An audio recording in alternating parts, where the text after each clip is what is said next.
إن الحمد لله نحمده ونستعينه ونستغفره ونؤمن به ونتوكل عليه ونعوذ بالله من شرور أنفسنا ومن سيئات أعمالنا من يهده الله فلا مضل له ومن يضلل فلا هادي له وأشهد أن لا إله إلا الله وحده لا شريك له وأشهد أن محمدًا عبده ورسوله أما بعد فأعوذ بالله من الشيطان الرجيم بسم الله الرحمن الرحيم يا أيها الذين آمنوا اتقوا الله حق تقاته ولا تموتن إلا وأنتم مسلمون يا أيها الناس اتقوا ربكم الذي خلقكم من نفس واحدة وخلق منها زوجها وبث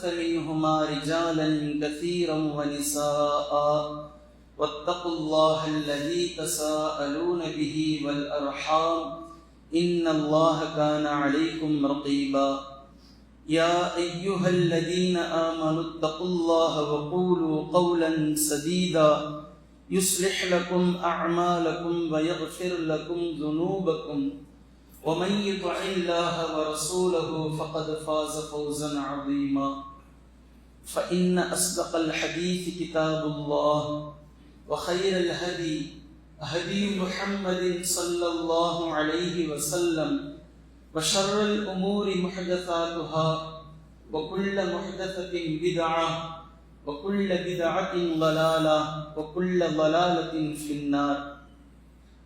அருளன்பு பண்பின் அளவற்ற உந்தன் திருநாமம் போற்றி துவங்குகின்றேன். அல்லாஹ் சாந்தியும் சமாதானமும் நபி ஸல்லல்லாஹு அலைஹி வஸல்லம் அவர்களின் மீதும் அவர்களுடைய குடும்பத்தார்களின் மீதும் அவர்களின் அடிச்சுவற்றை அடிப்பெறலாது அப்படியே பின்பற்றிய உத்தம சத்திய சஹாபாக்கள், தாபிஈன்கள், தபஉத் தாபிஈன்கள், ஷுஹதாக்கள், சித்தீகீன்கள், சாலிஹீன்கள், குறிப்பாக இம்மஜ்லிஸிலே கூடியிருக்கும் நம் அனைவர்களின் மீதும் இந்த பயானை கேட்கக்கூடிய அத்தனை நபர்களின் மீதும் குறையாத நிலவட்டமாக.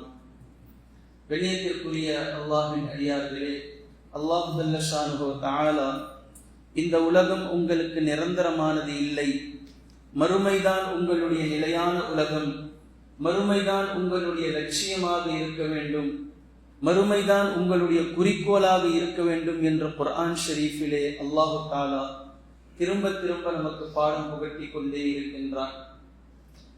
அந்த அடிப்படையில் முஹர்ரம் மாதத்தில் சரிபாதியை கடந்து விட்டவர்களாக நாம் இருக்கிறோம். அல்லாஹ்வினால் புனிதமாக்கப்பட்ட மாதத்தில் நாம் இருக்கிறோம். நபி ஸல்லல்லாஹு அலைஹி வஸல்லம் அவர்கள் முஹர்ரம் மாதம் அல்லாஹ்வுடைய மாதம் என்றும் குறிப்பிட்டிருக்கிறார்கள். இந்த நேரத்தில் கடந்த வாரத்தில் மூசா அலைஹிஸ்ஸலாம் அவர்களுக்கு கடல் பிளந்த சம்பவத்தை அல்லாஹு தஆலா முஹர்ரம் பிறை 10ஆம் நாள் தான் நிகழ்த்தி காட்டினான்.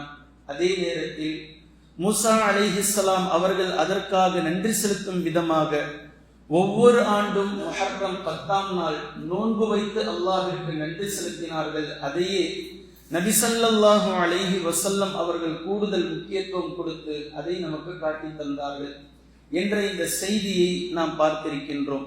ஆனால் முஹர்ரம் மாதம் இத்தோடு முடிந்து விட்டதா என்றால், இப்போது பேச இருக்கின்ற இந்த விஷயத்தை நாம் நினைவு கூறாமல் முஹர்ரம் மாதத்தை கடந்து சென்றால் அதை விடவும் ஒரு வெட்கக்கேடு நமக்கு எதுவும் இருக்க முடியாது. கண்ணியத்திற்குரிய அல்லாஹ்வின் அடியார்களே, இதே முஹர்ரம் 10ஆம் நாள் தான் வரலாற்றில் மிகப்பெரிய சோகமான, மிகப்பெரிய கவலைக்கிடமான, ஈமான் இருக்கக்கூடிய ஒவ்வொரு நபர்களுடைய கண்களிலும் கண்ணீரை வரவழைக்கக்கூடிய மிகப்பெரிய அதிர்ச்சிகரமான சம்பவம் நடந்தது. அது நபி ஸல்லல்லாஹு அலைஹி வஸல்லம் அவர்களுடைய பேரர் ஹுசைன் ரலியல்லாஹு அன்ஹு அவர்கள் ஷஹீதாக்கப்பட்ட தினம். ஹுசைன் ரலியல்லாஹு அன்ஹு அவர்கள் மாத்திரமல்ல, அவர்களோடு இருந்த கிட்டத்தட்ட 70 முதல் 80 வரைக்கும் இருந்த ஒட்டுமொத்தமும் நபி ஸல்லல்லாஹு அலைஹி வஸல்லம் அவர்களுடைய இரத்த பந்த குடும்பத்தைச் சேர்ந்த ஒட்டுமொத்த நபர்களையும் பதவி வெறி பிடித்த ஒரு கும்பல் துவம்சம் செய்தது கர்பலாவில். இதை முஹர்ரம் 10ஆம் நாளிலே நாம் கண்டிருக்கின்றோம். கண்ணியத்திற்குரிய அல்லாஹ்வின் அடியார்களே, இதை பார்ப்பதற்கு முன்னால் சுருக்கமான ஒரு சில செய்திகளை நீங்கள் தெரிந்தாக வேண்டும். ஈரான் எப்போது இஸ்ரேலை அடித்ததோ அதுவரைக்கும் வாயை திறக்காத பல மார்க்க அறிஞர்கள் ஈரான் எப்போது இஸ்ரேலை அடித்ததோ அந்த நிமிடம் முதல் சமூக வலைத்தளங்களை நீங்கள் திறந்தால் ஒரே தலைப்பில் பலதரப்பட்ட மார்க்க அறிஞர்கள் பலவிதமாக பேசுவதை நீங்கள் பார்க்கலாம். அந்த தலைப்பு ஷியாக்கள் யார்? ஷியாக்கள் யார்? ஷியாக்கள் யார் தெரியுமா? ஷியாக்களுடைய வரலாறு தெரியுமா? ஷியாக்கள் இந்த இஸ்லாத்திற்கு செய்த துரோகம் தெரியுமா? யாருங்க கேட்டா உங்ககிட்ட? யார் கேட்டா இந்த தலைப்பில் பயான் செய்யுங்கள் என்று யார் கேட்டா? யாருமே கேட்கல. உலகத்தில் எல்லா முஸ்லிம்களும் மிக தெளிவாக இருக்கக்கூடிய நேரத்தில் வேண்டும் என்றே முஸ்லிம்களை குழப்பம் செய்வதற்காக ஷியாக்கள் யார்? ஷியாக்கள் யார் தெரியுமா? யாரா இருந்தா என்ன? இப்போ ஒரு நாடு மிகப்பெரிய அதிகார திமிரில் இருக்கிறது. என்னை யாரும் அடிக்க முடியாது, தொட முடியாது, நான் தான் வல்லாதிக்கம் படைத்தது, என்னுடைய ஏகாதிபத்தியம் தான் எல்லா இடத்திலும் செல்லுபடியாகும் என்று ஒடுக்கப்பட்ட மக்களை மேலும் மேலும் ஒடுக்கிக் கொண்டிருக்கக்கூடிய நேரத்தில் எல்லோரும் மௌனமாக இருக்கும் போது யாரோ ஒருவன் கொஞ்சம் தைரியம் வந்து அந்த நாட்டின் மீது கை வைத்து அடித்தால் முஸ்லிம்களுக்கு மாத்திரம் அல்ல, எல்லா நாடுகளும் அதை கொண்டாடுகின்றது, சந்தோஷப்படுகின்றது. இஸ்ரேல் என்பது மிகப்பெரிய அலிச்சாட்டியம் செய்தது. யாருக்கும் வராத தைரியம் ஈரானுக்கு வந்திருக்கின்றது. ஈரான் அடிப்பது எல்லோருக்கும் சந்தோஷம் என்று உலகமே கொண்டாடி கொண்டிருக்கக்கூடிய நேரத்தில் திடீரென்று சில மௌலவிமார்கள் ஷியாக்கள் யார் தெரியுமா? ஷியாக்கள் என்றால் அவர்கள் எவ்வளவு மோசமானவர்கள் தெரியுமா? யாருமே இல்லாத டீ கடையில யாருக்குப்பா தியாக்குறீங்க என்று சொல்வதை போன்று ஷியாக்களை பற்றி உங்களிடத்தில் யாருமே கேட்கல. ஷியாக்கள் யார் என்று தெரிந்து கொள்ள வேண்டும் சொல்லி யாருக்கும் ஆசையும் இல்லை. இந்த நேரத்தில் மக்கள் சந்தோஷப்பட்டதெல்லாம் இஸ்ரேலை ஒரு நாடு அடித்தது, இஸ்ரேலை ஒரு நாடு துவம்சம் செய்தது. ரஷ்யா உக்ரைனை அடித்ததினால் உக்ரைனுக்கு சில பேர் சப்போர்ட், ரஷ்யாவுக்கு சில பேர் சப்போர்ட். இப்படி ரஷ்யாவின் பக்கம் நியாயம் இருக்கின்றது என்று சப்போர்ட் செய்ததினால் ரஷ்யாவினுடைய கொள்கையை யாரோ ஆதரித்து விட்டார்கள் என்று ஆகிடுமா? ரஷ்யாவோ ஒருத்தர் சப்போர்ட் பண்றார், இல்லங்க ரஷ்யாவின் பக்கம் தாங்க நியாயம் இருக்கு, உக்ரைன் தப்பு பட்டுச்சுங்க என்று ஒரு முஸ்லிம் சொல்லிட்டார். உடனே ரஷ்யாவுடைய கொள்கையை இவர் ஆதரித்து விட்டார். ரஷ்யா யார் தெரியும்? இப்படி யாராவது சொல்லுவாங்களா? மூளை உள்ள யாரும் பேச மாட்டார்கள். ஆனால் ஈரானை ஆதரித்தால் மட்டும் ஷியாக்களை ஆதரித்து விட்டார்கள். இங்கு சந்தோஷம் எல்லோருக்கும். இஸ்ரேல் அடி வாங்குறான். யார் அடிக்கிறான்றது இல்ல, யார் இத்தனை நாட்களாக மக்களை துவம்சம் செய்து கொண்டிருந்தாரோ அவனையும் கேட்பதற்கு ஒருவன் இருக்கின்றான் என்ற சந்தோஷத்தை வெளிப்படுத்தினால், இதுல ஷியாக்கள் யார் என்ற தலைப்பில் 3 வாரம் தலைப்பு. இதுல தலைப்பா போட்டு ஜெய்தியாக்கள் யார், ராஃபிதாக்கள் யார், யாருமே கேட்கல. ராஃபிதாக்கள் யாரு, ஜெய்தியாக்கள் யாரு, ஷியாக்கள் யாரு, யாருமே உங்ககிட்ட கேட்கல. நீங்களாகவே இவர்களாகவே ஆரம்பித்து வைத்துக் கொண்டு ஈரான சந்தோஷப்பட்டுட்டாங்களாம். ஈரான் மிகப்பெரிய நாடு அப்படின்னு சொல்லிட்டாங்களாம். அதற்கு இவ்வளவு தலைப்புகளில் இத்தனை சமூக வலைத்தளங்களில் பேச்சு நடப்பதை நீங்கள் காணலாம். அதே போன்று நாம் சொல்வது என்னவென்றால், இதை பேசக்கூடிய நீங்கள் உண்மையாக உமர் ரலியல்லாஹு அன்ஹு அவர்களுடைய ஆட்சி காலத்திற்கு பின்னால் என்ன நடந்தது என்று இதுவரைக்கும் முஸ்லிம் சமூகத்திற்கு தெளிவில்லை. உஸ்மான் இப்னு அஃபான் ரலியல்லாஹு அன்ஹு அவர்கள் என்ன ஆனார்கள், அலி ரலியல்லாஹு அன்ஹு அவர்களுடைய ஆட்சி என்ன ஆனது, ஹசன் ரலியல்லாஹு அன்ஹு அவர்களுடைய 6 மாத கிலாஃபத்துடைய ஆட்சி என்ன ஆனது, அதற்கு பின்பு ஹசன் ரலியல்லாஹு அன்ஹு, ஹுசைன் ரலியல்லாஹு அன்ஹு இவர்கள் எல்லாம் என்ன ஆனார்கள், அஹ்லே பைத்துகள் என்ன ஆனார்கள் என்று இன்று வரைக்கும் முஸ்லிம் சமூகத்திற்கு மிக தெளிவு எதுவுமே இல்லை. இதை பற்றி நீங்கள் பேசியிருக்கணுமா இல்லையா? ஆனால் இதை பற்றி பேசுவதற்கு ஆள் இல்லை. ஆனால் ஷியாக்கள் யார் என்று சொல்வதற்கு ஆள் இருக்கின்றது. இதே போன்று ஃபத்வா கொடுப்பது என்பது கைவந்த கலை. உட்கார்ந்த இடத்துல இருந்து இவர்கள் வழிகேடர்கள், இவர்கள் முனாஃபிக்குகள், இவர்கள் காஃபிர்கள் என்று இந்த பக்கத்தில் அமர்ந்து கொண்டு அந்த பக்கத்தை மாத்திரம் ஃபத்வா கொடுக்கக்கூடிய நீங்கள் அப்படியே இந்த பக்கமாக திரும்பி நபி ஸல்லல்லாஹு அலைஹி வஸல்லம் அவர்கள் உயிருக்கு அதிகமாக நேசித்த மக்காவை பார்த்து பிரிந்து செல்லும் போது கண்ணீர் வடித்து அழுதார்களே, மக்காவில் மதீனாவிற்கு செல்லும் வழியில் நின்று கொண்டு இந்த அரக்கர்கள் மட்டும் உன்னிலிருந்து என்னை வெளியேற்றாவிட்டால் உன்னை விட்டு நான் சென்று இருக்க மாட்டேன், உன்னை நான் நேசிக்கிறேன் என்று மக்காவை பார்த்து பேசினார்களே நபி அவர்கள். இந்த மக்காவில் ஒயின் ஷாப்பை திறந்தவர்கள் யார் என்று ஃபத்வா கொடுங்கள். இந்த மக்காவில் இசை கச்சேரி நடத்துபவர்கள் யார் என்று ஃபத்வா கொடுங்கள். இந்த மக்காவில் ஃபேஷன் ஷோ நடத்துகிறார்களே இவர்கள் யார் என்று ஃபத்வா கொடுங்கள். ஆனால் இவர்களை பற்றி ஃபத்வா வராது. இவர்களை பற்றி எந்த ஃபத்வாவும் எந்த அறிஞர்களும் கொடுக்க மாட்டார்கள். ஆனால் அந்த பக்கத்தில் இருப்பவர்கள் வழிகேடர்கள், அவர்கள் அது முனாஃபிக்கு என்னவெல்லாம் வருகின்றதோ எல்லாவற்றையும் சேர்த்து வைத்து ஃபத்வா கொடுத்துக் கொண்டிருப்பார்கள். கண்ணியத்திற்குரிய அல்லாஹ்வின் அடியார்களே, இங்கு நாம் நினைத்து பார்க்க வேண்டியது ஈமானிய அடிப்படையில், ஈமானோடு குர்ஆன் ஹதீஸினுடைய தொடர்போடு நிதானமாக நாம் புரிந்து கொள்ள வேண்டிய விஷயம் முஹர்ரம் மாதத்தில் தான் அஹ்லுல் பைத் நபி ஸல்லல்லாஹு அலைஹி வஸல்லம் அவர்களுடைய குடும்பத்தார்களில் மிக முக்கியமான ஹுசைன் ரலியல்லாஹு அன்ஹு அவர்கள் ஷஹீதாக்கப்பட்டதும் இந்த முஹர்ரம் மாதம் தான். இதை நினைப்பதற்கு, இதை பற்றி பேசுவதற்கு, இதை நினைத்து கவலை கொள்வதற்கு, ஏன் கொல்லப்பட்டார்கள், கொன்றது யார் என்பதை சிந்திப்பதற்கு முஸ்லிம் சமூகத்திற்கு நேரம் இல்லை. வரலாற்று மறக்கடிக்கப்படுகின்றது. இதை பற்றி பேச மாட்டார்கள். இதை பற்றி யாருக்கும் நினைவிற்கு வராது. பேசினால் ஆப்போசிட்ட பேசுவாங்க, அந்த பக்கத்தில் பேசுவார்கள். இன்னும் ஒரு படி மேலே தாண்டி போய் இது இஸ்லாத்திற்காக நடந்த ஷஹீத் அல்ல, இது அப்படி அல்ல, இப்படி அல்ல, பதவி மோகத்தில் நடந்தது. பதவி மோகத்தில் வந்தது ஒரு சாரார், இன்னொரு சாரார் ஹிலாஃபத்தை மீண்டும் கொண்டு வர வேண்டும் என்று ஆட்சி வந்தது. இரண்டுக்கும் வித்தியாசம் இருக்குது. ஒரு சாரார் பதவி மோகத்தில் வந்தது, அது யார்? யஸீதுடைய கும்பல். யஸீதுடைய கும்பல் பதவி மோகத்திற்காக ஆட்சியை தக்க வைக்க வேண்டும். எது இஸ்லாத்தினுடைய அடையாளமாக இருக்கின்றதோ, நபி ஸல்லல்லாஹு அலைஹி வஸல்லம் அவர்களுடைய பேர குழந்தை மிகப்பெரிய அடையாளம். இந்த அடையாளத்தை சிதைத்து விட்டால் இனி நம்மை கேள்வி கேட்பதற்கு யாரும் இருக்க மாட்டார்கள் என்று எப்போதோ கங்கணம் போட்டு விட்டார்கள்.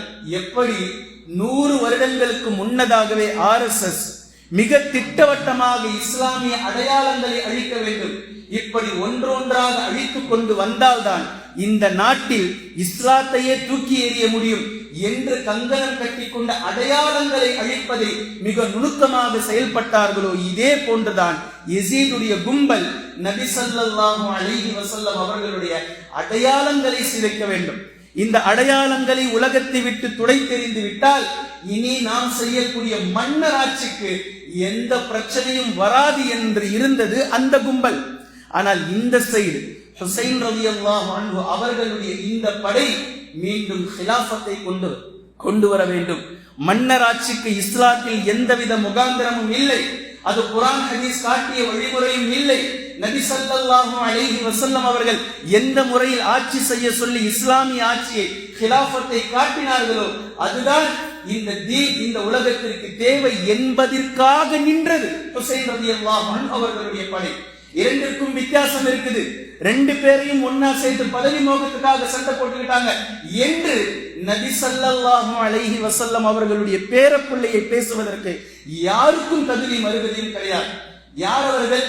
யார் அவர்களை பற்றி குர்ஆன் பேசுகின்றதோ, இன்னமா யுரீதுல்லாஹு லியுذஹிப அன்குமுர் ரிஜ்ஸ அஹ்லல் பைத் வ யுطஹிரக்கும் தத்ஹீரா, நிச்சயமாக அல்லாஹ் அஹ்லே பைத்திடத்தில் நாடுகின்றான், அவர்களிடமிருந்து அசுத்தத்தை நீக்குவதற்காக நாடுகின்றான், மேலும் அவர்களை பரிசுத்தத்திற்கு மேல் பரிசுத்தமாக்குவதை அல்லாஹ் நாடுகின்றான். யார் இவர்கள்? அஹ்லே பைத்தை அல்லாஹ் தஆலா குறிப்பிட்டு குர்ஆன் பேசுகின்றது. நபி ஸல்லல்லாஹு அலைஹி வஸல்லம் அவர்கள், ஃபாத்திமா ரலியல்லாஹு அன்ஹா அவர்கள், அலி இப்னு அபி தாலிப் ரலியல்லாஹு அன்ஹு அவர்கள், இவர்களுடைய பேர குழந்தைகள் நபி ஸல்லல்லாஹு அலைஹி வஸல்லம் அவர்களுடைய பேர குழந்தைகள் ஹசன் ஹுசைன் ரலியல்லாஹு அன்ஹுமா அஜ்மஈன், இவர்களை அல்லாஹ் தஆலா அஹ்லே பைத் என்று குர்ஆன் குறிப்பிடுவதை நாம் பார்க்கிறோம். இந்த ஆயத் இறங்கியதற்கு பின்னால் நபி ஸல்லல்லாஹு அலைஹி வஸல்லம் அவர்கள் அல்லாஹ்விடத்தில் துஆ கேட்கிறார்கள். அல்லாஹும்ம ஹாஉலாஇ அஹ்ல பைத்தி, யா அல்லாஹ் இதோ இவர்கள் என்னுடைய குடும்பம். யாரை பார்த்து துஆ கேட்கிறாங்க?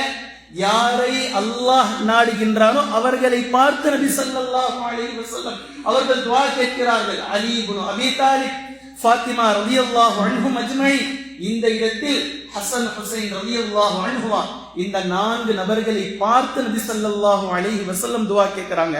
அல்லாஹும்ம ஹாஉலாஇ அஹ்ல பைத்தி, இவர்கள் என்னுடைய குடும்பத்தை சார்ந்தவர்கள். அத்ஹிப் அன்ஹுமுர் ரிஜ்ஸ வ துதஹ்ஹிருஹும் தத்ஹீரா. அல்லாஹ் எதை ஆயத்தாக இறக்கினானோ அதை அப்படியே துஆ கேட்கிறார்கள்.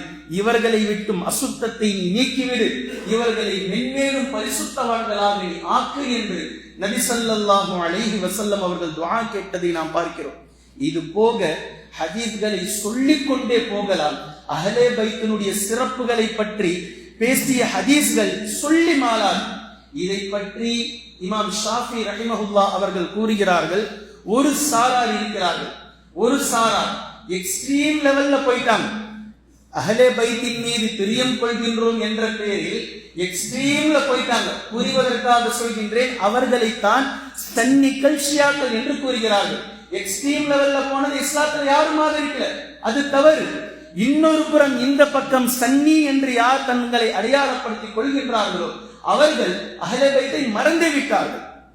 இது ரெண்டுமே தவறு. எக்ஸ்ட்ரீம் லெவல்ல போயிட்டாங்களே அதுவும் தவறு, மறந்தே விட்டீர்களே இதுவும் தவறு. இவை இரண்டிற்கும் இடையில் குர்ஆனும் ஹதீஸும் என்ன சொல்லி இருக்கின்றதோ அதை நாம் எடுத்தே பேசியாக வேண்டும். ஒருவேளை அஹ்லே பைத்தை பற்றி பேசுவது ஷியாக்களுடைய ஆதரவு என்று யாரேனும் பேசினால், நான் சொல்லல, இமாம் ஷாஃபிஈ ரஹிமஹுல்லாஹ் சொல்றாங்க, அஹ்லே பைத்தை பற்றி பேசினால் இது ஷியாக்களுடைய ஆதரவு என்று யாரேனும் என்னை முத்திரை குத்தினால், நீங்கள் என்னை செய்தியாக்கள் என்று சொன்னால் நான் செய்தியாவாக இருந்து விட்டு போகின்றேன், நீங்கள் என்னை ராஃபிதா என்று சொன்னால் நான் ராஃபிதாவாக இருந்து விட்டு போகின்றேன் என்று இமாம் ஷாஃபிஈ ரஹிமஹுல்லாஹ் அவர்கள் சொல்லி இருக்கின்றார்கள். குர்ஆனில் நபிமார்களை பற்றி அல்லாஹ் பேசுகின்றார். ஒவ்வொரு இறை தூதர்களுக்கும் ஒவ்வொரு சிறப்புகளை அல்லாஹ் பேசுகின்றார். சிறப்புகளை பற்றி சொல்லிவிட்டு நபிமார்களுக்கு மத்தியில் நீங்கள் வித்தியாசப்படுத்த கூடாது என்றும் சொல்கின்றார். லா நுஃபர்ரிகு பைன அஹதின் மிர் ருசுலி, ரசூல்மார்களுக்கு மத்தியில் நீங்கள் சிறப்பை வித்தியாசப்படுத்த கூடாது. ஆனால் யார் யாருக்கு என்ன சிறப்பு இருக்கின்றோ அந்த சிறப்பை பேசலாம். இவரை விட இவர் சிறந்தவர், இவரை விட இவர் சிறந்தவர், இவரை விட இவர் சிறந்தவர், அப்படி நீங்கள் அங்கு போட்டு இருக்க கூடாது. யார் யாருக்கு என்னென்ன தகுதியோ அந்தந்த சமூகத்திற்கு அல்லாஹ் அனுப்பினானோ அவரவர்களுடைய பொறுப்பை அவரவர்கள் சிறப்பாக செம்மையாக அந்தந்த இறை தூதர்கள் செய்து முடித்தார்கள். இதே போன்றுதான் ஒவ்வொரு சஹாபாக்களுக்கும் ஒவ்வொரு சிறப்பு இருக்கின்றது. சஹாபாக்களுக்கு மத்தியில் ரேங்க நாம போடவும் கூடாது. ஆனால் நபி ஸல்லல்லாஹு அலைஹி வஸல்லம் அவர்கள் யார் யாரை பற்றி எந்தெந்த சிறப்புகளை சொல்லி இருக்கிறார்களோ அந்தந்த சிறப்புகளை நிச்சயமாக நாம் பேசித்தான் ஆக வேண்டும். அதில் எந்த ஒளிவு மறைவும் இல்லை. எந்தெந்த சஹாபாக்களை பற்றி என்னென்ன சிறப்புகள் நபி அவர்களுடைய வாய்மொழியாக வந்ததோ அதை எடுத்துரைத்தே ஆக வேண்டும்.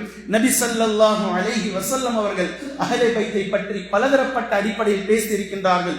ஒரு முறை ஒரு போர்வைக்குள் 5 நபர்களையும் ஒன்றாக்கி கொண்டார்கள் நபி ஸல்லல்லாஹு அலைஹி வஸல்லம் அவர்கள். தங்களுடைய மருமகனார் அலி ரலியல்லாஹு அன்ஹு அவர்களை, ஃபாத்திமா ரலியல்லாஹு அன்ஹா அவர்களை, ஹசன் ஹுசைன் ரலியல்லாஹு அன்ஹுமா ஒட்டுமொத்த 5 நபர்களையும் ஒன்றாக்கி கொண்டு நாம் அஹ்லே பைத்துக்கள் அல்லாஹ்விடத்தில் சாட்சி பகர்கிறார்கள், யா அல்லாஹ் இவர்கள் என்னுடைய குடும்பத்தினர்கள் என்று நபி ஸல்லல்லாஹு அலைஹி வஸல்லம் அவர்கள் சொல்லியதை நாம் ஹதீஸிலே பார்க்கின்றோம். அதே போன்று ஒரு நாள் இரவில் தூங்கக்கூடிய நேரத்தில் திடீரென்று ஃபாத்திமா ரலியல்லாஹு அன்ஹா அவர்களுடைய வீட்டிற்குள் சென்றார்கள். சென்றபோது இருவர்களும் கணவன் மனைவி இருவர்களும் உறங்கிக் கொண்டிருந்தார்கள். நபி ஸல்லல்லாஹு அலைஹி வஸல்லம் அவர்களை பார்த்ததும் இருவரும் எழுந்தார்கள். இருவர்களையும் படுங்கள் என்று சொல்லிவிட்டு மகள் மருமகள் இருவர்களுக்கு இடையில் நபி ஸல்லல்லாஹு அலைஹி வஸல்லம் அவர்கள் சென்று அமர்ந்து ஹசன் ஹுசைன் ரலியல்லாஹு அன்ஹுமா இருவர்களையும் அழைத்துக் கொண்டு, இப்போது நாம் இருப்பதை போன்று இன்ஷா அல்லாஹ் நாம் சொர்க்கத்தில் ஒன்றாக இருப்போம் என்று நபி ஸல்லல்லாஹு அலைஹி வஸல்லம் அவர்கள் கூறிய ஹதீஸை நாம் பார்க்கின்றோம். கண்ணியத்திற்குரிய அல்லாஹ்வின் அடியார்களே, நபி ஸல்லல்லாஹு அலைஹி வஸல்லம் அவர்களிடத்தில் நஜ்ரான் தேசத்திலிருந்து கிறித்துவ பாதிரிமார்கள் வந்திருந்தார்கள் விவாதம் செய்வதற்காக. நீங்கள் சத்தியத்தில் இருக்கிறீர்களா அல்லது நாங்கள் சத்தியத்தில் இருக்கின்றோமா என்று அவர்கள் அன்றைய தினம் வைத்திருந்த இஞ்சிலை எடுத்துக்கொண்டு பைபிளை வைத்துக் கொண்டு விவாதம் செய்வதற்காக வந்தார்கள். ஒரு கட்டத்தில் நபி ஸல்லல்லாஹு அலைஹி வஸல்லம் அவர்கள் முபாஹலாவுக்கு அழைத்தார்கள். முபாஹலா என்றால் என்ன? உலகத்திற்கு நபி ஸல்லல்லாஹு அலைஹி வஸல்லம் அவர்கள் அறிமுகப்படுத்திய நேரம் அந்த நேரம். உங்களுடைய குடும்பத்தார்களை அழைத்துக் கொள்ளுங்கள், எங்களுடைய குடும்பத்தார்களை நான் அழைக்கின்றேன். நாங்கள் யார் சத்தியத்தில் இருக்கிறார்களோ அவர்களை அல்லாஹ் பாதுகாக்கட்டும், யார் அசத்தியத்தில் இருக்கிறார்களோ அல்லாஹ் அவர்களை அழித்து விடட்டும் என்று அவர்களுடைய குடும்பத்தை சொல்லிவிட்டு நபி ஸல்லல்லாஹு அலைஹி வஸல்லம் அவர்கள் தங்களுடைய குடும்பமாக அழைத்தது அலி ரலியல்லாஹு அன்ஹு, ஃபாத்திமா ரலியல்லாஹு அன்ஹா, ஹசன் ஹுசைன் ரலியல்லாஹு அன்ஹுமா. இந்த 4 நபர்களை அழைத்து அமர வைத்தார்கள் முபாஹலாவிற்கு. அந்த ஃபாதிரிமார்கள் வந்து எதிரில் பார்த்து நபி ஸல்லல்லாஹு அலைஹி வஸல்லம் அவர்களோடு இந்த 4 முகங்களையும் பார்க்கிறார்கள். இந்த 4 முகங்களை பார்த்துவிட்டு ஃபாதிரிமார்கள் ஒருவருக்குள்ளாக ஒருவர் பேசிக் கொள்கிறார்கள். இந்த முகங்களை பார்த்தால் அசத்தியத்தில் இருப்பதை போன்று உங்களுக்கு தெரிகின்றதா? நபி அவர்களோடு இருக்கக்கூடிய இந்த 4 முகங்களை பார்த்து பேசிக் கொள்கிறார்கள். இவர்களுடைய முகங்களை பார்த்தால் அசத்தியத்தில் இருப்பதை போன்று உங்களுக்கு தெரிகின்றதா? கண்டிப்பாக இவர்கள் சத்தியத்தில் தான் இருக்கிறார்கள். நாம் தேவையில்லாமல் முபாஹலா செய்து நாசத்திற்கு ஆளாக வேண்டாம், முபாஹலாவை ரத்து செய்துவிட்டு சென்று விடலாம் என்று அவர்கள் சென்றதை வரலாற்றில் ஹதீஸிலே பதிவு செய்யப்பட்டிருக்கின்றது. கண்ணியத்திற்குரிய அல்லாஹ்வின் அடியார்களே, இந்த விஷயங்களை எல்லாம் நாம் நினைவில் காண வேண்டும். இன்னும் உச்சகட்டமாக நபி ஸல்லல்லாஹு அலைஹி வஸல்லம் அவர்கள் சொல்லிய ஏராளமான ஹதீஸ். நான் உங்களிடத்தில் 2 விஷயங்களை விட்டு செல்கின்றேன். ஒன்று குர்ஆன், மற்றொன்று என் வழிமுறை. இது சொன்னதை போன்று மீண்டும் நபி அவர்கள் சொல்கிறார்கள், உங்களிடத்தில் 2 விஷயங்களை நான் விட்டு செல்கின்றேன். ஒன்று குர்ஆன், மற்றொன்று எனது குடும்ப மகளே பைத்தை விட்டு செல்கின்றேன். பற்றி பிடிங்க. குர்ஆனை எப்படி பற்றி பிடிப்பது கட்டாயமோ, அலி ரலியல்லாஹு அன்ஹு அவர்களை, ஃபாத்திமா, ஹசன், ஹுசைன் ரலியல்லாஹு அன்ஹும் அஜ்மஈன் அவர்கள் என்ன செய்திருக்கிறார்கள், எப்படி வாழ்ந்திருக்கிறார்கள் என்பதை பார்த்து கடைபிடிப்பது என்பது கட்டாயம் உங்களின் மீது, முஸ்லிம் சமூகத்தின் மீது. இன்னும் நபி ஸல்லல்லாஹு அலைஹி வஸல்லம் அவர்கள் சொன்னார்கள், அலி ரலியல்லாஹு அன்ஹு அவர்களை நேசிப்பவர் ஈமான் உள்ளவர் என்று சொன்னார்கள். யார் ஈமானில் இருக்க மாட்டாரோ அவர்தான் அலி ரலியல்லாஹு அன்ஹு அவர்களை வெறுப்பார் என்று சொன்னார்கள். யார் ஈமானில் இருப்பவர்கள்?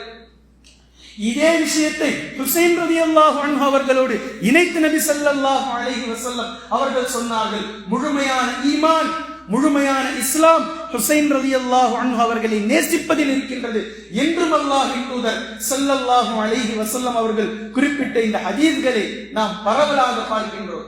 கண்ணியத்திற்குரிய அல்லாஹ்வின் அடியார்களே, ஹிஜ்ரி 4ஆம் ஆண்டு மக்காவில் இருந்து மதீனாவிற்கு சென்றதற்கு பின்பு ஹுசைன் ரலியல்லாஹு அன்ஹு அவர்கள் பிறக்கிறார்கள். ஹிஜ்ரி 4இல் நபி ஸல்லல்லாஹு அலைஹி வஸல்லம் அவர்கள் வஃபாத் ஆகக்கூடிய நேரத்தில் ஹுசைன் ரலியல்லாஹு அன்ஹு அவர்களுக்கு 6 வயது. எப்படி நபி அவர்களுக்கு 6 வயது இருக்கும் போது அவர்களுடைய தாயார் வஃபாத் ஆனார்களோ, இதே போன்றுதான் நபி அவர்களும் வஃபாத் ஆனார்கள். 6 மாதத்தில் ஹுசைன் ரலியல்லாஹு அன்ஹு அவர்களுடைய தாயார் ஃபாத்திமா ரலியல்லாஹு அன்ஹா அவர்களும் வஃபாத் ஆனார்கள். 6 வயது குழந்தை தந்தை அலி ரலியல்லாஹு அன்ஹு அவர்கள் வளர்ந்தார்கள்.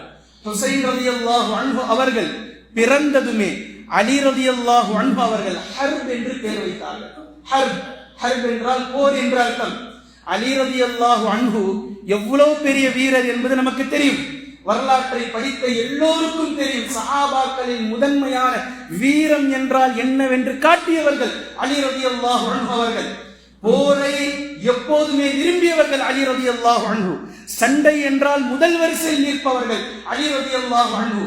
நபி ஸல்லல்லாஹு அலைஹி வஸல்லம் அவர்களை பாதுகாக்க 8-9 வயதில் பொறுப்பேந்தியவர்கள். நபி ஸல்லல்லாஹு அலைஹி வஸல்லம் அவர்களுடைய வஃபாத் வரைக்கும் நபி அவர்களோடு இருந்து அவர்களுடைய வலது கை இடது கை பாடிகாராக இருந்தவர்கள் அலி ரலியல்லாஹு அன்ஹு. போரின் மீது கொண்ட பிரியம் ஹர்ப் என்று தன்னுடைய மகனுக்கு பெயர் வைத்தார்கள். பின்பு குழந்தை பிறந்து பெயர் வைத்ததற்கு பின்னால் நபி ஸல்லல்லாஹு அலைஹி வஸல்லம் அவர்கள் வருகிறார்கள் பேர குழந்தையை பார்ப்பதற்காக. பேர் என்னன்னு கேட்டா ஹர்புன்னாங்க. அலி ரலியல்லாஹு அன்ஹு, ஏன் இந்த குழந்தைக்கு இந்த பெயரை வைத்திருக்கிறீர்கள் என்று நபி ஸல்லல்லாஹு அலைஹி வஸல்லம் அவர்கள் ஹுசைன் என்று பெயரை மாற்றினார்கள் ரலியல்லாஹு அன்ஹு. கண்ணியத்திற்குரிய அல்லாஹ்வின் அடியார்களே, நபி ஸல்லல்லாஹு அலைஹி வஸல்லம் அவர்கள் முத்தமிடாத நாட்கள் இல்லை. 2 பேர குழந்தைகளை எப்போதும் தூக்கி உச்சி நுகர்வார்கள். ஒரு முறை ஜும்மாவில் பிரசங்கம் செய்து கொண்டிருக்கக்கூடிய நேரத்தில் ஃபாத்திமா ரலியல்லாஹு அன்ஹா அன்று அங்கு அவர்களுக்கு வந்திருந்த ஒரு அழகான துணி, சிறுவர்களுடைய துணி. ஹசன் ஹுசைன் ரலியல்லாஹு அன்ஹுமா இருவர்களுக்கும் சிவப்பு நிற ஆடையை அணிவித்து மஸ்ஜிது நபவிக்கு அனுப்பி வைத்தார்கள். 2 பேர குழந்தையும் தத்தி தத்தி வருகிறார்கள். இதை பார்த்த நபி ஸல்லல்லாஹு அலைஹி வஸல்லம் அவர்கள் ஜும்மாவுடைய குத்பாவிலிருந்து மிம்பரிலிருந்து இறங்கி ஓடி சென்று தன்னுடைய பேர குழந்தைகளை அரவணைத்து முத்தமழை பொழிந்து 2 குழந்தைகளின் மிம்பருக்கு தூக்கி வந்து வைத்துக் கொண்டு குத்பாவை தொடர்ந்தார்கள் என்பதை ஹதீஸிலே நாம் பார்க்கிறோம். அதே குத்பாவில் சொன்னார்கள், இன்னமா அம்வாலுக்கும் வ அவுலாதுக்கும் ஃபித்னா, நிச்சயமாக உங்களுடைய குடும்பம், உங்களுடைய பிள்ளைகள், உங்களுடைய சொத்துக்கள் உங்களுக்கு சோதனை என்று அல்லாஹ் சொல்கின்றானே, அது உண்மைதான்.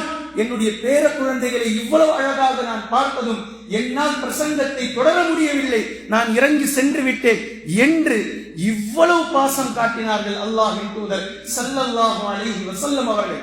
ஒரு முறை உமர் ரலியல்லாஹு அன்ஹு அவர்கள் நபி ஸல்லல்லாஹு அலைஹி வஸல்லம் அவர்களுடைய வீட்டிற்கு செல்கின்றார்கள். நபி ஸல்லல்லாஹு அலைஹி வஸல்லம் அவர்களின் மீது ஹுசைன் ரலியல்லாஹு அன்ஹு அவர்கள் குதிரை சவாரி செய்து கொண்டிருக்கிறார்கள். நபி ஸல்லல்லாஹு அலைஹி வஸல்லம் அவர்கள் சிறு பிள்ளைகளுக்கு யானை சவாரி, குதிரை சவாரி செய்வோமே, இப்படி நபி அவர்கள் மண்டியிட்டு இருக்கிறார்கள். நபி அவர்களுடைய முதுகின் மீது ஹுசைன் ரலியல்லாஹு அன்ஹு அவர்கள் அமர்ந்து சவாரி செய்து விளையாடி கொண்டிருக்கிறார்கள். இதை பார்த்த உமர் ரலியல்லாஹு அன்ஹு அவர்கள் கூறினார்கள், ஹுசைன் ரலியல்லாஹு அன்ஹு அவர்களை பார்த்து, உலகத்திலேயே நீர் செய்த சவாரிகளிலேயே இதுதான் ஆகச்சிறந்த சவாரி, உலகத்திலேயே நீ ஏறிய வாகனத்திலேயே இதுதான் ஆகச்சிறந்த வாகனம் என்று ஹுசைன் ரலியல்லாஹு அன்ஹு அவர்களை பார்த்து உமர் ரலியல்லாஹு அன்ஹு அவர்கள் கூறியிருப்பதை நாம் ஹதீஸிலே பார்க்கின்றோம். கண்ணியத்திற்குரிய அல்லாஹ்வின் அடியார்களே, இப்படி சொல்லிக் கொண்டே போகலாம். நபி ஸல்லல்லாஹு அலைஹி வஸல்லம் அவர்கள் இன்னும் சொன்னார்கள், ஹுசைனும் மின்னி வ அன மின்ஹு, ஹுசைன் என்னில் இருந்து இருக்கிறார், நான் அவரில் இருந்து இருக்கிறேன். ஹுசைன் என்னிலிருந்து இருக்கிறார், நான் அவரிலிருந்து இருக்கின்றேன் என்று சொற்பமான நபர்களுக்கு சொல்லிய வார்த்தைகளை தனது பேர குழந்தை ஹுசைன் ரலியல்லாஹு அன்ஹு அவர்களுக்கும் நபி ஸல்லல்லாஹு அலைஹி வஸல்லம் அவர்கள் பயன்படுத்தி இருப்பதை நாம் பார்க்கின்றோம். கண்ணியத்திற்குரிய அல்லாஹ்வின் அடியார்களே, இந்த வரலாறுகளை, இந்த ஹதீஸ்களை நாம் மனதில் வைத்துக் கொண்டு இப்படியே காலம் கழிகின்றது. நபி ஸல்லல்லாஹு அலைஹி வஸல்லம் அவர்களுடைய வஃபாத், பின்பு அபூபக்கர் சித்தீக் ரலியல்லாஹு அன்ஹு அவர்களுடைய ஆட்சி காலம், அவர்களுடைய வஃபாத், பின்பு உமர் ரலியல்லாஹு அன்ஹு அவர்களுடைய ஆட்சி காலம், அவர்களுடைய வஃபாத், பின்பு உஸ்மான் இப்னு அஃபான் ரலியல்லாஹு அன்ஹு அவர்களுடைய ஆட்சி காலம், அவர்களுடைய வஃபாத், பின்பு அலி இப்னு அபீ தாலிப் ரலியல்லாஹு அன்ஹு அவர்களுடைய ஆட்சி காலம், அவர்களுடைய வஃபாத், பின்பு ஹசன் ரலியல்லாஹு அன்ஹு அவர்களுடைய ஆட்சி காலம் 6 மாதம். இதுவரைக்கும் நபி ஸல்லல்லாஹு அலைஹி வஸல்லம் அவர்கள் ஏற்கனவே முன்னறிவிப்பு செய்திருந்த ஹிலாஃபத்துடைய காலம் 30 ஆண்டுகள் நிறைவடைந்தது. இங்கிருந்து துவங்கியது பின்பு உமராக்களுடைய ஆட்சி, மன்னர் ஆட்சி முறை. அது எங்கிருந்து? முஆவியா ரலியல்லாஹு அன்ஹு அங்கிருந்து துவங்கியது. இதை ஹலீஃபா முஆவியா ரலியல்லாஹு அன்ஹு என்ற வரலாற்றில் சொல்வதை விட ஆக சிறந்த அறிஞர்கள் பயன்படுத்தக்கூடிய வார்த்தை அமீர் முஆவியா ரலியல்லாஹு அன்ஹு என்று பயன்படுத்தியிருப்பதை நீங்கள் காணலாம். ஏன்? ஹிலாஃபத்துடைய ஆட்சி ஹசன் ரலியல்லாஹு அன்ஹு அவர்களோடு முடிந்து போனது. பின்பு வந்த ஆட்சி காலம் அது உமராக்களுடைய ஆட்சி காலம், மன்னர் ஆட்சி கால முறை இங்கிருந்து வந்தது. பின்பு இந்த நேரத்தில் தான் கிட்டத்தட்ட 20 வருடங்கள் முஆவியா ரலியல்லாஹு அன்ஹு அவர்களுடைய ஆட்சி காலம். இதில் ஆட்சி நடந்து கொண்டு இருக்கும் போது ஏறக்குறைய 8, 9, 10 ஆண்டுகள் கழிந்திருக்கும். இந்த நேரத்தில் அவர்களுக்கு மஷூரா கொடுக்கப்படுகின்றது, உங்களுடைய ஆட்சி காலத்திற்கு பின்னால் நீங்கள் எப்போது வேண்டுமானாலும் வஃபாத் ஆகலாம், உங்களுக்கு பின்னால் உங்களுடைய மகனை இப்போதே நீங்கள் வர வேண்டும் என்று முடிவு செய்து விடுங்கள்.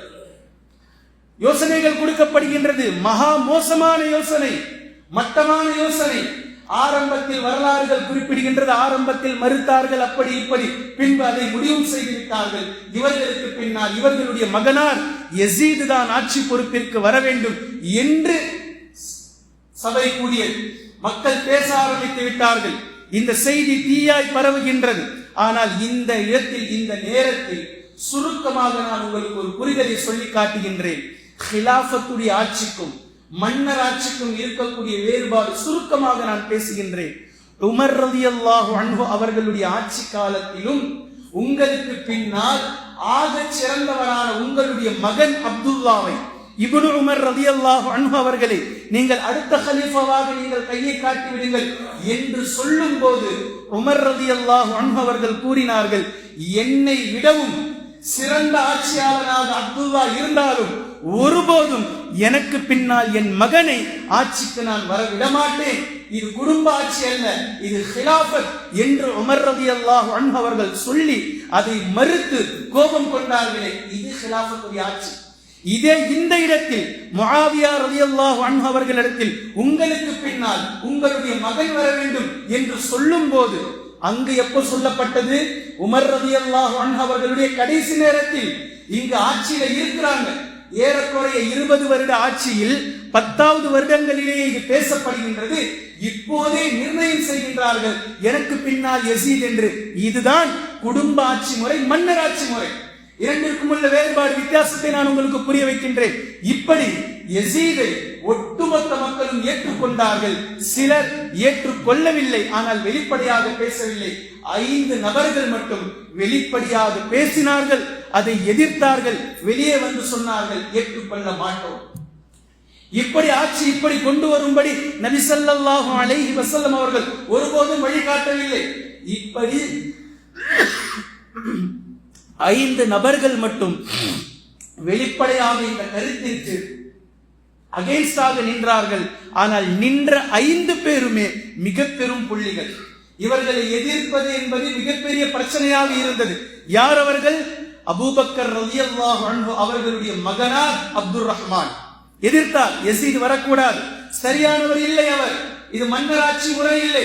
ஏதோ முஆவியா வந்து விட்டார், அவருடைய ஆட்சி முடிந்ததற்கு பின்னால் மீண்டும் நபி ஸல்லல்லாஹு அலைஹி வஸல்லம் அவர்கள் எப்படி காட்டி தந்தார்களோ குர்ஆன் ஹதீஸ் அடிப்படையில் ஆட்சியை கொண்டு செல்ல வேண்டும் என்ற சிந்தனையில் இருந்தவர்கள் அப்துர் ரஹ்மான் ரலியல்லாஹு அன்ஹு அவர்கள் எதிர்த்தார்கள். இதே போன்ற அப்துல்லா இப்னு உமர் ரலியல்லாஹு அன்ஹு அவர்களுடைய மகனார் அப்துல்லா இருக்கிறாங்க, அப்போ அவர்கள் எதிர்க்கிறார்கள் யசீத் வரக்கூடாது என்று. இதே போன்று ஜுபைர் இப்னு அப்துல்லா ரலியல்லாஹு அன்ஹு அவர்களுடைய மகனார் ஜுபைர் ரலியல்லாஹு அன்ஹு அவர்கள் எதிர்க்கிறார்கள். அப்துல்லா இப்னு அப்பாஸ் ரலியல்லாஹு அன்ஹு அவர்களுடைய மகனார் இப்னு அப்பாஸ் இருக்கிறாங்க, எதிர்க்கிறாங்க. இந்த 4 பேருக்கு அடுத்ததாக 5வது ஹுசைன் ரலியல்லாஹு அன்ஹு அவர்கள் போல்டாக எதிர்த்தார்கள். இதை ஒருபோதும் ஏற்றுக்கொள்ள முடியாது. இப்படி யசீத் வருவதை ஒரு காலமும் ஏற்றுக்கொள்ள முடியாது என்று இந்த 5 பேரும் நின்றார்கள். இதில் மிகப்பெரிய பிரச்சனையாக இருந்தது யார் என்றால், நபி ஸல்லல்லாஹு அலைஹி வஸல்லம் அவர்களுடைய இரத்த அடையாளமாக யார் இருக்கிறார்களோ இவர்களை அழித்து விட்டால் அடுத்தவர்களை நாம் ஈஸியா ஹேண்டில் பண்ணிடலாம். இதுதான் பதவி மோகம் கொண்டவர்களுடைய ஒரே ஒரு நிலையாக இருந்தது. அவங்களுடைய ஒரே ஒரு கான்செப்ட் இதுதான். இதில் அவர்கள் குடைச்சலுக்கு மேல் குடைச்சலாக ஹுசைன் ரலியல்லாஹு அன்ஹு அவர்களுக்கு கொடுக்க ஆரம்பித்தார்கள். மிகப்பெரிய குடைச்சல். மதீனாவில் இருக்கும் போது மிகப்பெரிய குடைச்சல். இப்படி ஹுசைன் ரலியல்லாஹு அன்ஹு அவர்கள் குடைச்சலுக்கு ஆளாவதை கண்டு சில நல்லவர்கள் யோசனை சொன்னார்கள், நீங்கள் இங்கு இருக்க வேண்டாம், மக்காவிற்கு சென்று விடுங்கள். மதீனாவில் அவர்களுடைய ஆட்சியினுடைய கை ஓங்கி இருக்கின்றது, அவர்கள் ஆட்சியை கைப்பற்றி இருக்கிறார்கள், நீங்க மக்காவுக்கு போய் கொஞ்சம் சேஃப் ஆகுங்க. ஹுசைன் ரலியல்லாஹு அன்ஹு அவர்கள் அங்கிருந்து மக்காவிற்கு கிளம்பும் போது கடைசியாக நபி ஸல்லல்லாஹு அலைஹி வஸல்லம் அவர்களுடைய கபரை ஜியாரத் செய்தார்கள். ஆனால் ஓரளவு அனுமானமாக யூகித்திருந்தார்கள், மீண்டும் எப்போது மதீனாவிற்கு வருவோமோ வரமாட்டோமோ தெரியாது, தன்னுடைய பாட்டனாருடைய கபரை சந்திப்போமா இல்லையா என்பது தெரியாது. கடைசி சலவாத் ஹுசைன் ரலியல்லாஹு அன்ஹு அவர்கள் மதீனாவில் நின்று ஜியாரத் செய்துவிட்டு கிளம்புகின்றார்கள். தனது பாட்டனாருடைய கபரிடத்திலிருந்து கிளம்பி வருகின்றார்கள். மக்காவிற்கு வந்து கொஞ்சம் காலம் மக்காவில் அளவுக்கு அதிகமான அதைவிட குடைச்சல் கொடுக்க ஆரம்பித்தார்கள். ஏன்னா இவங்களுடைய டார்கெட் இங்கிருந்து அங்க போயிட்டா விட்டுலான்றது இல்ல. இவர்களுடைய வரலாற்று பின்னணி மிக தெளிவாக புரிய வைக்கின்றது. இதைத்தான் ஒரே வார்த்தையில் நான் சொல்கின்றேன், மீண்டும் நபி ஸல்லல்லாஹு அலைஹி வஸல்லம் அவர்கள் விட்டு சென்றிருக்கக்கூடிய அடையாளத்தை அழிக்க வேண்டும். அழித்தால் மட்டும்தான் இந்த மன்னராட்சி முறையை மிக தெளிவாக நாம் ஆள முடியும். என்பது அவர்கள் ஹுசைன் ரலியல்லாஹு அன்ஹு அவர்களை விரட்டிவிட வேண்டும் என்பது அவர்களுடைய நோக்கம் அல்ல. மாற்றமாக இந்த உலகத்தில் இருந்தே அவர்களை எடுத்துவிட வேண்டும் என்பது அவர்களுடைய நோக்கமாக இருந்தது என்பதற்கான அடையாளம் மதீனாவில் இருந்து மக்காவிற்கு சென்றதற்கு பின்னாலும் மீண்டும் மீண்டும் குடைச்சல்.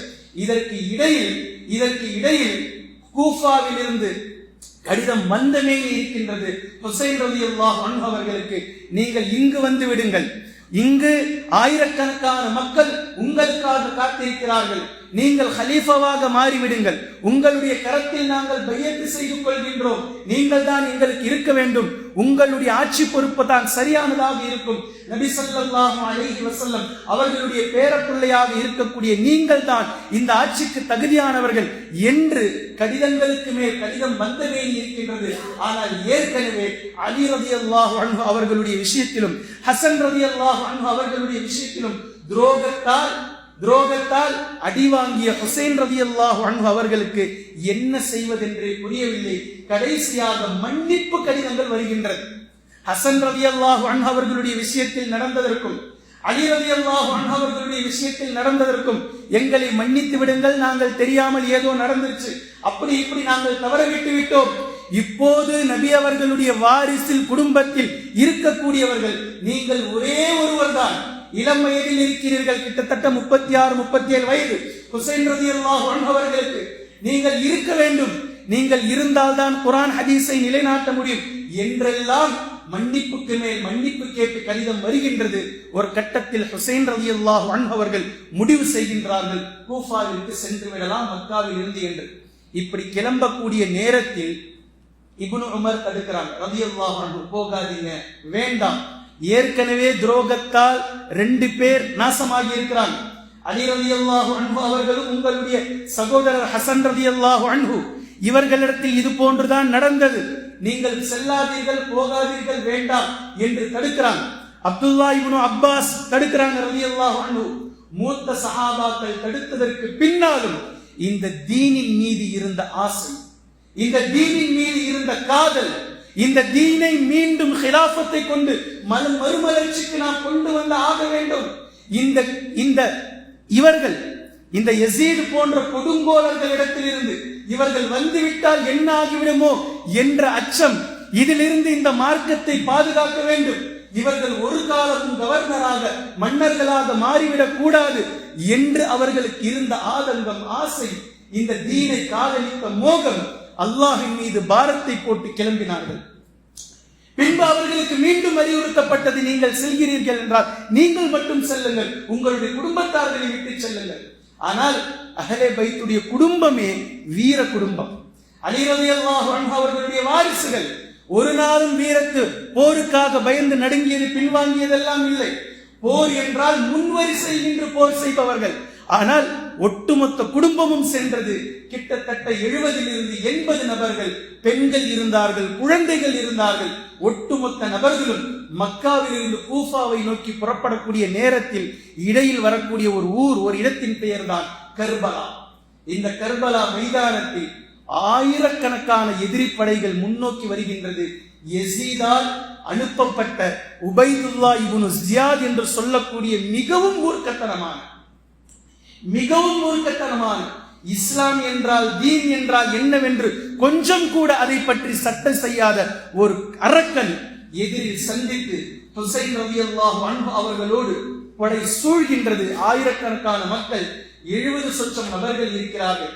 அவர்களிடத்தில் இருக்கக்கூடிய ஒட்டுமொத்த பொருட்களையும் புடுங்கிக் கொண்டு தண்ணீர் இல்லாமல் ஆக்குகின்றார்கள். தண்ணீர் இல்லாமல் எந்த கிளை காபாவில் வருபவர்களுக்கெல்லாம் தண்ணீர் கொடுத்து வந்ததோ, பனு ஹாஷிம் கிளையை சேர்ந்த பேரப்பிள்ளை ஹுசைன் ரலியல்லாஹு அன்ஹு தண்ணீர் இல்லாமல் தாகத்தினால் இருந்து அதே தாகத்தோடு தான் பலதரப்பட்ட பேச்சுவார்த்தைகள் பேசுகிறார்கள். ஆனால் பேச்சுக்கு இடமில்லை. அதாவது அவர்கள் முடிவு செய்துதான் வந்திருக்கிறார்கள், ஹுசைன் ரலியல்லாஹு அன்ஹு அவர்களை கொன்றுவிட வேண்டும் என்று. பின்பு கடைசியாக போருக்காக தயாராகிறார்கள். ஹுசைன் ரலியல்லாஹு அன்ஹு போருக்காக தயாராகிறார்கள். ஹம்சா ரலியல்லாஹு அன்ஹு அவர்கள் பயன்படுத்திய இரும்பு சட்டையை மாட்டினார்கள். நபி ஸல்லல்லாஹு அலைஹி வஸல்லம் அவர்கள் பயன்படுத்திய அவர்களுடைய தலப்பாகையை ஹுசைன் ரலியல்லாஹு அன்ஹு அவர்கள் அணிந்து கொண்டார்கள். தன்னுடைய தந்தை அலி ரலியல்லாஹு அன்ஹு அவர்களுக்கு நபி அவர்களிடமிருந்து கிடைத்த வாள், அதை ஹுசைன் ரலியல்லாஹு அன்ஹு அவர்கள் எடுத்துக்கொண்டார்கள். சட்டை ஹம்சா ரலியல்லாஹு அன்ஹு அவர்களுடைய, தலைப்பாகை நபி ஸல்லல்லாஹு அலைஹி வஸல்லம் அவர்களுடையது.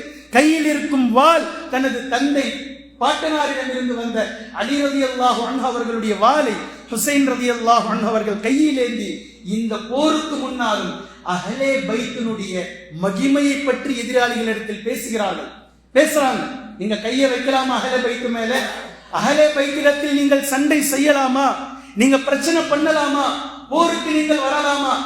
இந்த நேரத்திலும் பேசிய இந்த அஹ்லே பைத்தை தான் இன்றும் சில அறிவிலிகள் பதவிக்காக போனார்கள் என்று சொல்கிறார்களே, வாய் கூசாமல் எந்த குடும்பத்தை பார்த்து பேசுகிறார்கள்? நபி ஸல்லல்லாஹு அலைஹி வஸல்லம் அவர்கள் மஸ்ஜிதுன் நபவியில் இருக்கக்கூடிய நேரத்தில் பேரித்தப்பழ குவியல் பைத்துல் மால் இருக்கும் போது ஹசன் ரலியல்லாஹு அன்ஹு அவர்கள் தவழ்ந்து சென்று ஒரு பேரித்த பழத்தை எடுத்து வாயில் போட்டதற்காக குழந்தையை பிடித்து இழுத்து வந்து பாசம் காட்டிய, நேசம் காட்டிய, செல்லமாக இருந்த போதும் அவர்களுடைய வாயுக்குள் தங்களுடைய விரலை விட்டு அந்த பேரித்த பழத்தை வெளியே எடுத்து மீண்டும் அந்த பைத்துல் மாலிலே போட்டு நமது குடும்பத்திற்கு, அஹ்லே பைத்திற்கு ஜகாத், சதகா ஹராம், இது நமக்கு தேவையில்லாதது என்று தவழக்கூடிய சிறு பிள்ளைக்கு இந்த போதனை செய்த நபி ஸல்லல்லாஹு அலைஹி வஸல்லம் அவர்களுடைய இந்த பேர பிள்ளையை பார்த்து தான் இன்று பல அறிஞர்கள் பேசிக் கொண்டிருக்கிறார்கள், பதவி மோகத்திற்காக சென்றார்கள் என்று. ஜகாத், சதகா ஹராம் அவர்களுக்கு, பதவிக்காக செல்பவர்கள் அவர்கள், பதவி வேண்டும் என்று ஆசைப்படுபவர்கள் அவர்கள். கிஸ்ரா நாட்டு மன்னருக்கெல்லாம் என்னென்னமோ இருக்கின்றது என்று உமர் ரலியல்லாஹு அன்ஹு அவர்கள் பேசக்கூடிய நேரத்தில், உமரே அவர்களுக்கு இந்த உலகம் நமக்கு மறுமை என்று உங்களுக்கு தெரியாதா என்று சொல்லிய நபி ஸல்லல்லாஹு அலைஹி வஸல்லம் அவர்களுடைய பேர பிள்ளைகள், வாரிசுகள் ஹசன் ஹுசைன் ரலியல்லாஹு அன்ஹுமா. இந்த ஹுசைன் ரலியல்லாஹு அன்ஹு அஹ்லே பைத்தை பற்றி மகிமையை பேசுகின்றார்கள். பேசிவிட்டு தொழுவதற்காக அனுமதி கேட்கின்றார்கள். தொழுவதற்கு அனுமதியும் வழங்கிவிட்டு சுஜூதில் இருக்கும் போது கழுத்தை தனியாக அறுத்தெடுத்தார்கள்.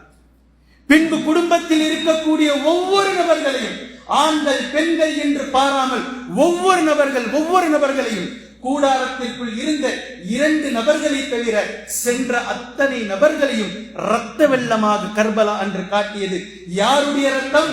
எந்த அஹ்லே பைத்தை பற்றி குர்ஆன் பேசுகின்றதோ, எந்த அஹ்லே பைத்தை பற்றி நபி ஸல்லல்லாஹு அலைஹி வஸல்லம் அவர்கள் ஹதீஸ் முழுக்க சிலாகித்து சொல்லி இருக்கின்றார்களோ, அந்த நபி ஸல்லல்லாஹு அலைஹி வஸல்லம் அவர்களுடைய வாரிசுகளுடைய ரத்தம் கர்பலா மைதானம் முழுக்க தெளித்தார்கள் இந்த கொடூரர்கள். தப்பித்தது யார்? இந்த ஹுசைன் ரலியல்லாஹு அன்ஹு அவர்களுடைய குடும்பத்தைச் சேர்ந்த அஹ்லே பைத்தில் இருந்த ஒரே ஒரு பெண்மணி. பின்பு ஹுசைன் ரலியல்லாஹு அன்ஹு அவர்களுடைய மகனார் அலி என்ற 2 இவர்கள் கை குழந்தையா இருந்தாங்க. அதே நேரத்தில் ஒரு பெண்மணி இருந்தாங்க. அல்லாஹு அலம், அல்லாஹுவின் நாட்டம். அஹ்லே பைத்துகள், நபி ஸல்லல்லாஹு அலைஹி வஸல்லம் அவர்களுடைய வாரிசுகள் கடைசி வரை வர வேண்டும் என்பதற்காகத்தான் இந்த இருவர்களை அல்லாஹ் விட்டு வைத்தாரோ என்னமோ, அல்லாஹு ஆலம். இப்போது அதிலிருந்து தான் வருவார்கள் மஹதி அலைஹிஸ்ஸலாம் அவர்கள். என்ன நடந்ததோ இதை மீண்டும் பரேடு எடுப்பார்கள். என்ன இப்போ நடந்துச்சோ இதை மீண்டும் அதே போன்று ரிவெஞ்ச் எடுப்பார்கள். அதே வம்சாவளியில் வரக்கூடிய மஹதி அலைஹிஸ்ஸலாம் அவர்கள். இதனால் தான் மன்னராட்சி செய்யக்கூடிய எல்லோருக்குமே இந்த மஹதி என்ற பெயரை கேட்டாலே அலர்ஜி. வேற எதற்கும் இவ்வளவு அலர்ஜி ஆக மாட்டாங்க. மஹதி என்ற பெயரை கேட்டாலே அலர்ஜி ஆகக்கூடியதை நீங்கள் காணலாம். ஏன்? இவர்களுடைய மன்னராட்சிக்கு முற்றுப்புள்ளி மஹதி அலைஹிஸ்ஸலாம் தான் வைப்பார்கள். இப்போது இதை பற்றி சொல்லி பார்த்தார்கள். மக்கள் கேள்விக்கு மேல் மஹதி அலைஹிஸ்ஸலாமை பற்றி கேட்க இப்போது என்ன செஞ்சுட்டாங்க தெரியுமா? மஹதி அலைஹிஸ்ஸலாமுக்கும் ஆட்சிக்கும் சம்பந்தம் இல்லாத நடுநிலையான ஒரு 2-3 ஹதீஸை மட்டும் வச்சுட்டு மற்ற எல்லா ஹதீஸும் பலவீனம்ட்டாங்க. இப்போ இந்த 10 வருஷமா மஹதி அலைஹிஸ்ஸலாமை பத்தி மக்கள் நிறைய கேள்வி கேட்கிறாங்கன்னு சொல்லிட்டு நடுநிலையான ஒரு 4 ஹதீஸை மட்டும் வச்சுட்டு மற்ற ஹதீஸ் அவர்கள் வருவார்கள், ஆட்சி செய்வார்கள், மன்னர் ஆட்சியை முடிப்பார்கள் என்று வரக்கூடிய ஒட்டுமொத்த ஹதீஸ்களும் பலவீனம்ட்டாங்க. இப்ப கேள்வி இல்லைங்க, யாரும் கேட்க முடியாது. நீ பலவீனம், அது இல்லப்பா, அது இல்ல, அந்த ஹதீஸ் இல்ல, அந்த ஹதீஸ் முடிஞ்சு போச்சு, எல்லாம் முடிச்சிடணும். கண்ணியத்திற்குரிய அல்லாஹ்வின் அடியார்களே, ஹுசைன் ரலியல்லாஹு அன்ஹு அவர்களுடைய இந்த துரோகம், இஸ்லாமிய வரலாற்றில் இதே போன்றுதான் 2 துரோகங்கள் நடந்திருக்கின்றது. ஒன்று, ஜக்கரியா அலைஹிஸ்ஸலாம் அவர்களை பின்பற்றி தொழுது கொண்டிருந்த யஹ்யா அலைஹிஸ்ஸலாம் அவர்கள் இதே போன்ற தொழுகையில் இருக்கும் போதுதான் யூதர்கள் நேரம் பார்த்து காத்திருந்து யஹ்யா அலைஹிஸ்ஸலாம் அவர்களுடைய கழுத்தை அறுத்து தூக்கி சென்றார்கள். தொழுகை முடித்துவிட்டு சலாம் கொடுத்துவிட்டு ஜக்கரியா அலைஹிஸ்ஸலாம் அவர்கள் திரும்பி பார்த்தால் தன்னுடைய மகனுடைய உடல் மட்டும் கிடக்கின்றது. இதே போன்றுதான் ஹுசைன் ரலியல்லாஹு அன்ஹு அவர்களுடைய தொழுகைக்காக நேரம் கொடுத்துவிட்டு தொழுகையில் இருக்கும் போது, சுஜூதில் இருக்கும் போது அவர்களுடைய தலையை துண்டாக எடுத்தார்கள். பின்பு அந்த உடலை எவ்வளவு சிதைக்க முடியுமோ அவ்வளவு சிதைத்தார்கள். எந்த உடலை நபி ஸல்லல்லாஹு அலைஹி வஸல்லம் அவர்கள் உயிரோடு இருக்கும் காலமெல்லாம் கட்டி அணைத்து முத்தமழை பொழிந்தார்களோ அந்த உடலை இந்த பதவி மோகம் கொண்ட அரக்கர்கள் அன்றைய தினம் சின்ன பின்னமாக்கி ரத்தத்தை வெளியே எடுத்தார்கள். ஹுசைன் ரலியல்லாஹு அன்ஹு அவர்களுடைய தலை கூஃபாவிற்கு சென்றது. ஹுசைன் ரலியல்லாஹு அன்ஹு அவர்கள் போகல.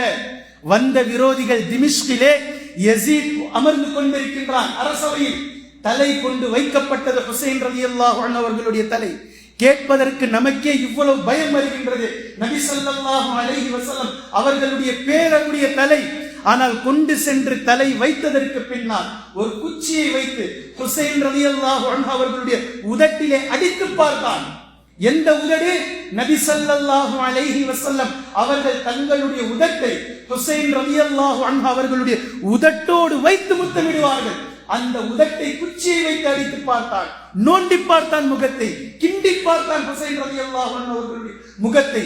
பதவி மோகம் கொண்ட அரக்கர்களுடைய வெறி அடங்கவில்லை. இனி அவ்வளவுதான், முடிஞ்சு போச்சு. இனி நாம் வைத்ததுதான் சட்டம். அன்று வைத்த அந்த மன்னராட்சி இன்று வரைக்கும் இருக்கின்றது மன்னராட்சி. அதில் இப்போது நபி ஸல்லல்லாஹு அலைஹி வஸல்லம் அவர்கள் காட்டிய 4வது காலத்தில் நாம் இருக்கின்றோம்.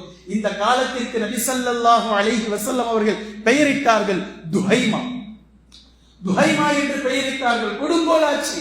அதில் தான் இப்போது நாம் இருக்கின்றோம். இனி அடுத்தது 5வது ஆட்சி, மீண்டும் ஹிலாஃபத்துடைய ஆட்சி என்ற சுப செய்தியும் நபி ஸல்லல்லாஹு அலைஹி வஸல்லம் அவர்கள் நமக்கு சொல்லி தந்திருக்கின்றார்கள். இப்படி யஸீத் ஹுசைன் ரலியல்லாஹு அன்ஹு அவர்களுடைய உதட்டில் குச்சியை வைத்து அடித்த அந்த நேரத்தில் தள்ளாடும் வயதில் அனஸ் பின் மாலிக் ரலியல்லாஹு அன்ஹு அவர்கள் உயிரோடு இருக்கிறார்கள். ஸைத் இப்னு அர்கம் ரலியல்லாஹு அன்ஹு அவர்கள் உயிரோடு இருக்கிறார்கள். இதை பார்த்து எச்சரிக்கை செய்கின்றார்கள். என்ன காரியம் நீ பண்ணிக்கிட்டு இருக்கன்னு தெரியுமா? என்ன வேலை நீ செய்யறன்னு தெரியுமா?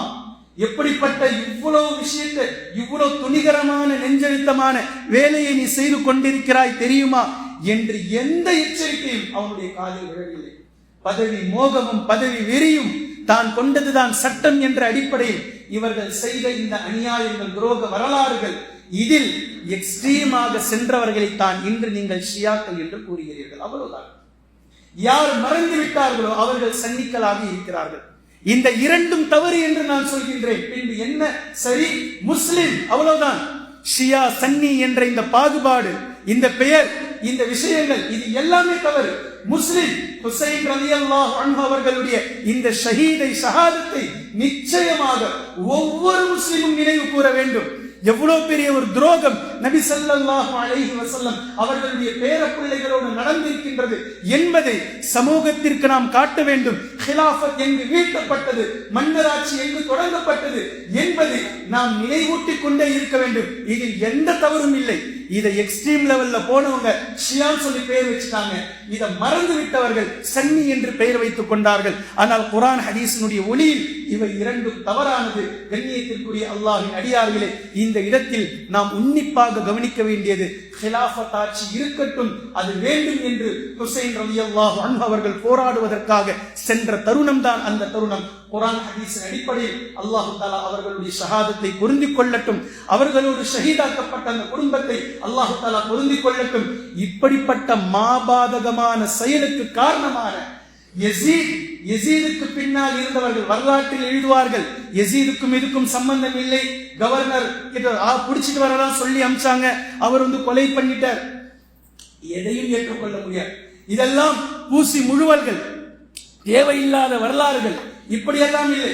யாரெல்லாம் ஹுசைன் ரலியல்லாஹு அன்ஹு அவர்களுக்கும் அஹ்லே பைத்துக்கும் எதிராக இந்த காயை நகர்த்தினார்களோ ஒட்டுமொத்த நபர்களின் மீதும் அல்லாஹ்வுடைய சாபம் உண்டாகட்டும், கண்டிப்பாக உண்டாகும். அதில் எந்த மாற்று கருத்தும் இல்லை. அஹ்லே பைத்துக்கு எதிராக இப்படிப்பட்ட ஒரு துரோக செயலை செய்தவர்கள் அல்லாஹ்வுடைய சாபத்திற்குரியவர்கள். அல்லாஹு அலம். யார் இந்த பக்கம் இருந்தார்களோ அல்லாஹு தஆலா அவர்களுடைய ஷஹாதத்தை பொருந்திக் கொள்ளட்டும், அவர்களுடைய தியாகத்தை அல்லாஹ்விடத்தில் உயர்ந்த இடத்தில் இருக்கட்டும். அல்லாஹ்வின் தூதர் ஸல்லல்லாஹு அலைஹி வஸல்லம் அவர்கள் அன்றே சுப செய்தி சொல்லிவிட்டு சென்று விட்டார்கள். ஹசன் ஹுசைன் ரலியல்லாஹு அன்ஹுமா இவர்கள் சொர்க்கத்தில் வாலிபர்களுடைய தலைவர்களாக இருப்பார்கள். இவர்களுடைய தாயார் ஃபாத்திமா ரலியல்லாஹு அன்ஹா சொர்க்கத்தில் பெண்களின் தலைவியாக இருப்பார்கள் என்பதை அல்லாஹ்வின் தூதர் ஸல்லல்லாஹு அலைஹி வஸல்லம் அவர்கள் கூறிய ஹதீஸ் நம் கண் முன்னால் இருக்கின்றது. இன்ஷா அல்லாஹ் நாமும் இஸ்லாமிய முறைப்படி வாழ்ந்து இதே அஹ்லே பைத்தை நாளை கண்கூடாக கண்குளிர பார்க்கக்கூடிய பாக்கியத்தை அல்லாஹு தஆலா நமக்கு தந்தருள் புரிவானாக. அவர்களோடு சொர்க்கத்தில் இருக்கக்கூடிய பாக்கியத்தை அல்லாஹ் நமக்கும் தந்தருள் புரிவானாக. வாஹிரு தஅவானா அனில் ஹம்துலில்லாஹி ரப்பில் ஆலமீன்.